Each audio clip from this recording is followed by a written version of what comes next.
20 वर्षानंतर दोन्ही ठाकरे एकत्र येत सन्माननीय दोन्ही ठाकरेंनी भाषणाला सुरुवात केली असं म्हणते सन्माननीय मला आठवतं महाविकास आघाडीचं सरकार असताना आमच्या सुप्रियाताईंनी एक चांगलं वाक्य वापरलेलं की अकेला देवेंद्र फडणवीस क्या करेगा, त्याचं उत्तम उदाहरण आज आपल्याला टी व्हीवर पाहायला मिळालं। जसं राजसाहेबांनी सांगितलं की जे बाळासाहेबांना जमलं नाही ते फडणवीस साहेबांनी करून दाखवलं। म्हणजे अप्रत्यक्ष पद्धतीने बाळासाहेबांचा आशीर्वाद हा फडणवीस साहेबांच्या डोक्यावर आहे, कारण का ठाकरे कुटुंबाला एकत्र आणण्याचं काम हे आदरणीय फडणवीस साहेबांनी केलेलं आहे।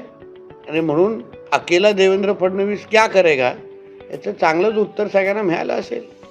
एकत्र राहण्यासाठी एकत्र आलोय आणि कायम एकत्र राहणार असं उद्धव ठाकरे म्हणतात। हो, कारण का त्यांनी बोलत असताना आमच्यामधला अंतरपाठ आज दूर झाला असं म्हटलं।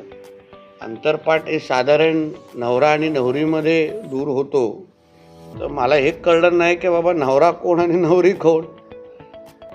आणि साधारण उद्धव ठाकरेंच्या हालचालीवरून जनतेला कळालं असेल की नवरी नेमकं कोण, कारण का अक्षता टाकू नका म्हणजे लग्नाची एकंदरीत दिलेली आहे, नवरा कोण नवरी कोण ह्याचंही उत्तर थोडं उद्धवजींनी दिलं असतं, तसं आम्हाला माहीत आहे नवरी कोण, म्हणून ते ठीक आहे। आणि मुळामध्ये मला आश्चर्य असं वाटतं की समोर किंवा भाषणानंतर व्यासपीठावर त्यांनी जितेंद्र आव्हाड आणि कॉम्रेड म्हणजे समाजवादी विचाराचे लोकांना स्टेजवर बोलवलं। ठाकरेंच्या स्टेजवर समाजवादी विचाराचे की कॉम्रेड ह्यांनी उपस्थित राहावं हे बाळासाहेब ठाकरेंना पटलं असतं का? एक, आणि मराठीच्या मुद्द्यावर तुम्ही भाषणं देताय, सगळ्यांना मराठी सक्तीची आलीच पाहिजे ही आमच्या सगळ्याचीच भूमिका आहे।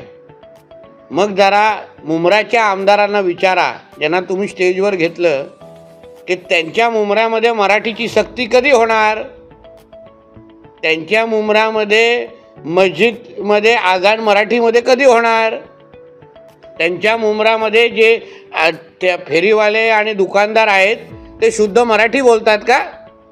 कारण का माझ्याकडे एक व्हिडिओ आहे काही महिन्या अगोदरचा, एका मराठी मुलाला त्याला हिंदी येत नाही आणि तो मराठी बोलत होता, म्हणून मुंब्र्यातल्या काही गोल टोपी आणि दाढीवाल्यांनी त्याला मारलं आणि त्याला जबरदस्ती हिंदी बोलायला लावलं।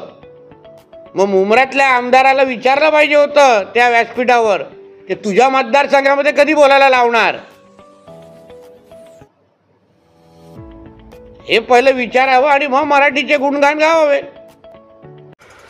नवीन नवीन घडामोडी पाहण्यासाठी आजच आम्ही मुंबईकर 24 तासला लाईक करा, सबस्क्राईब करा आणि अपडेट रहा।